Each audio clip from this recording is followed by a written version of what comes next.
Hello there, my very good friends. On today's wrestling news, we have all the latest developments for WWE Fastlane 2021, including WWE's first intergender match in 4 years. Plus, I'll bring you all the results from last night's championship matches on Raw and the major developments ahead of WrestleMania. Surprise, surprise, there's been another bloody COVID-19 outbreak in NXT. And a huge backstage update on NXT Moving To Tuesday. So I'm Adam Wilborn.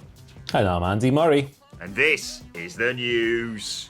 Okay, so let's kick things off by talking the additions to the Fastlane card for this Sunday night. WWE had quite the challenge ahead of them on last night's Raw because there were only 3 matches announced before the go-home show. But they've put 3 more together. The most innocuous and probably the best, quality-wise, of these is Drew McIntyre versus Sheamus, which we've seen twice over the past few weeks, but who cares? Both of them were awesome. It's another banger. I think that'll be really sick. Okay, so the other matches... little bit weird.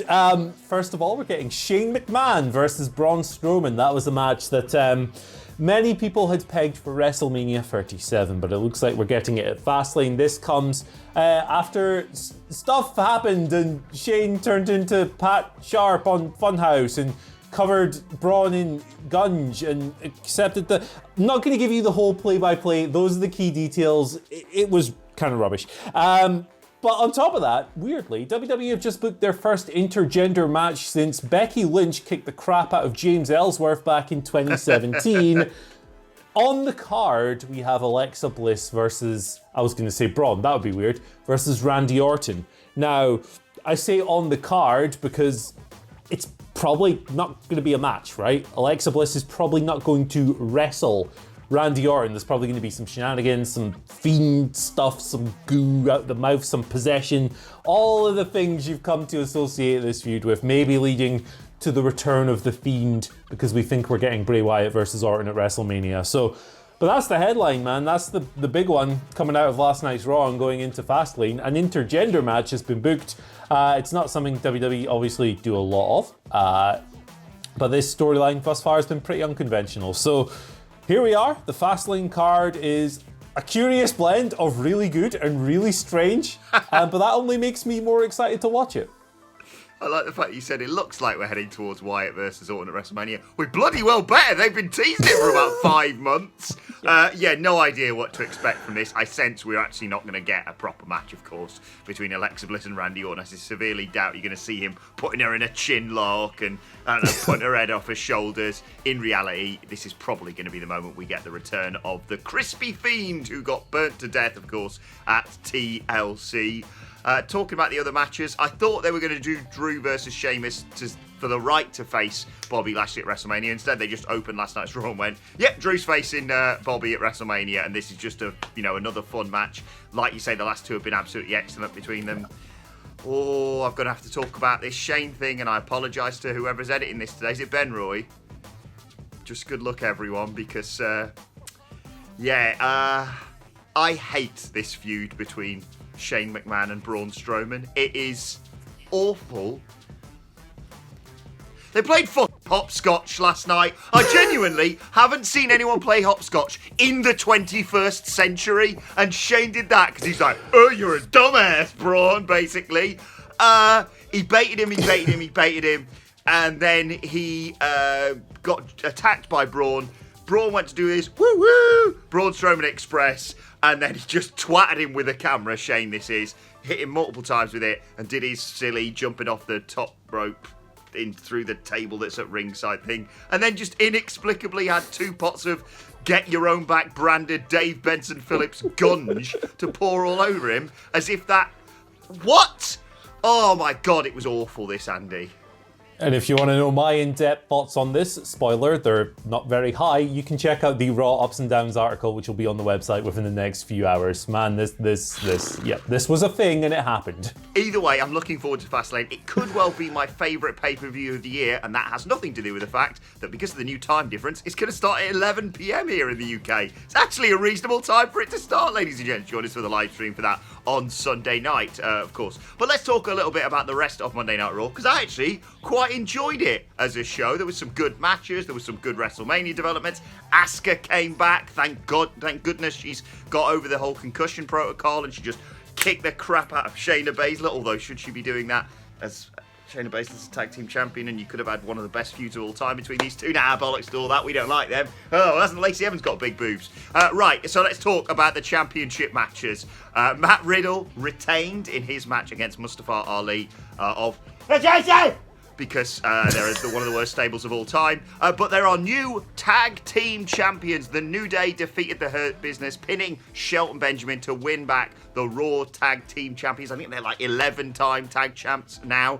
They were immediately interrupted in their celebrations by one AJ Styles and Big George, who subsequently challenged them. They're going to have a match for the Raw Tag titles at WrestleMania. Big George, Omos's first proper match in WWE. No pressure, mate. It goes down at WrestleMania. And as we mentioned earlier, Drew McIntyre versus Bobby Lashley for the WWE Championship also goes down at WrestleMania. Got a question about that match a little bit later on, but Andy, your reaction to these developments? Surprised a little bit by the Raw Tag Team title change, and I would have quite liked Cedric and Shelton to hold it a little bit longer, but I'm very excited to see what Big George almost can do in the ring. He's had something like 5 house show matches before the Global Bastard kicked in, so Lord knows where he's at with his development and stuff. But hey, look, it'll be fun to find out. Even if he's limited, there are ways you can work a big, massive man like him into a match, particularly as he's in there with one of the greatest WWE tag teams of all time and one of the greatest pro wrestlers of all time in AJ Styles. Yeah. And look, Drew versus Bobby is going to slap. I cannot wait for Andrew versus Robert for the WWE title. Things I can wait for is an outbreak of the thing that's currently ravaging the world. There's been another one. Unfortunately, in NXT, Fightful Select came through with a report last night saying that significant changes had been made to this week's episode of NXT. It was feared that an outbreak had taken place. Dave Meltzer came through shortly after that and said, yep, can confirm there have been a bunch of positive test results, as in people who have tested positive for the thing, not good results. Yeah. So there's all kinds of ripple effects from this, of course. The entire card for this week's NXT would be up in the air. WWE did hype NXT on last night's Raw, but they didn't mention any specific matches, which I think is telling. So Lord knows what kind of card we're going to get. No names have been confirmed because it's up to the talent to say, hey, I've tested whatever. The company aren't going to do that themselves. But yeah, it's the world we're living in at the moment. Things like this are going to keep on happening. Yesterday, we reported on Vince being upset at talent for not taking precautions, and here we are today. No indication that those two things are linked. However, sometimes you put 2 and 2 together and get 24. But yeah, here we are. The good news, of course, like we said yesterday, is that we're almost at the end of this. Wear your mask, behave, keep your social distance. We've only got a few more months. We'll be out of this soon. We'll be able to lick each other's faces and go on vacation and do hugs and all of that stuff. All the stuff we were doing before. So we're on the way out. Well, you're out if you're on the way out of this soon, or if you're Dana White, next month apparently. UFC booking a full house event. Goodness me for Florida. Look, I genuinely hoped that we'd never have to report on these sort of stories again. Rubbish to hear this sort of thing. Yeah. Obviously, we wish everyone well in NXT. Everyone should stay safe, as Andy says. Not a lot really to say here. NXT just going to be completely up in the air. I think this week was meant to be the in-ring debut of LA Knight. Who knows whether that's going to go down anymore. There's obviously major championship developments we got to follow up on following last week's NXT. But like you say, the safety of the performers takes priority. So Lord knows what they're going to do on NXT last night. But stay safe. We've seen images on social media of certain people in the NXT locker room, certain people in WWE, certain people across the business, to be fair, not abiding by the rules. And unfortunately, this is the fallout of such acts. So, yeah, stay safe, follow the rules, wear your mask, and preserve social distancing, and we will all get through this together. Let's conclude with another story about NXT. Of course, loads of speculation about them moving to Tuesday nights. And it seemed like we were going to announce it officially a week or two ago, and then nothing happened. But according to PW Insider, that is still on the cards, that move to Tuesday night. I know there's been speculation because the reasoning behind their moving was due to the NHL, I believe, and then there was negotiations regarding contracts. They're like, well, maybe they won't have to move to Tuesday nights. Who knows? Regardless, PW Insider, as I said, confirming that it does look like the first NXT following WrestleMania 37 will take place on Tuesday night. It's actually been booked in on the production calendar for the Tuesday night. Genuinely for everyone, whether it be for WWE, for NXT, for AEW, just for wrestling fans generally, I think this is the best thing for everyone, to be honest, Andy. Yeah, 100%. Look, just announce it. Just, get the TV deal done, NBC and the NHL. Announce this thing and we can all move. It's for the betterment of every single person involved, apart from poor Impact Wrestling, who now have direct head-to-head competition on a Tuesday, of course. But yeah, stick a fork in this thing. Let's get it done. Who's your favourite NHL team, Andy? That would be the Canadian creep dogs. Wow. See you on the ice, boys. I love Wayne Grotke. Let's move on to your Twitter questions. At WhatCulture, WWE, of course, you want to get in touch with us. Rob L starts us off with our first question, saying, Lashley's latest matches have him as the fan favourite. So what is the point of having him versus McIntyre at WrestleMania when either way the fans are going to cheer for Lashley? Yeah, I'm a bit concerned about the fact they can't just hit cheer.wav for McIntyre, and they're trying to book him as a babyface, but WWE doesn't really know how to do that in 2021. I'm concerned he's going to get booed on WrestleMania weekend. What do you reckon, Andy? There's definitely going to be a concern with that because we have no idea how over Drew McIntyre throughout all of this is with live crowds because we haven't had live crowds. So there's no way of telling how well his title reign would have been perceived. I think it would have been received very well throughout the year or so, but yeah, there's some confusing things going on at the moment. I kind of wish, winning the world title is a great moment for Bobby Lashley, but I feel like things would have been maybe a little bit more consistent storyline-wise if they just kept him as an evil, dominating brute, which he kind of still is as part of the Hart Business. But the lines have been blurred and not necessarily in a way that suggests these are, a result of three-dimensional character motivations and stuff. They are to a degree, but I would like to see the scale realign a little bit before the pay-per-view. Yeah, it'd be very interesting to see how they handle that over the next few weeks. They've only got 3 Monday Night Raws before WrestleMania now, of course. Second question today comes from Jake King, who says, I'm lucky enough this year to share a birthday with night 1 of WrestleMania. Happy birthday in advance, Jake. However, I feel that I currently have that planned out better than WWE do the Mania card. Is there any unannounced matches you want to see? Just from a pure nerd perspective, I want to see Daniel Bryan do something cool on the pay-per-view. If he's not going to be in the triple threat for the Universal or whatever happens coming out of Fastlane and with him and Edge and everything else, just give him 20 minutes against someone like Cesaro or whatever. WWE are never in a million years going to do it because that's not the kind of matches they book for dorks like us. On pay-per-view, especially at WrestleMania, which is all about the spectacle. But it would be cool, and I would really enjoy that, and I would be very kind to them and send them a nice tweet saying, thank you very much, wrestling men, for booking the wrestling.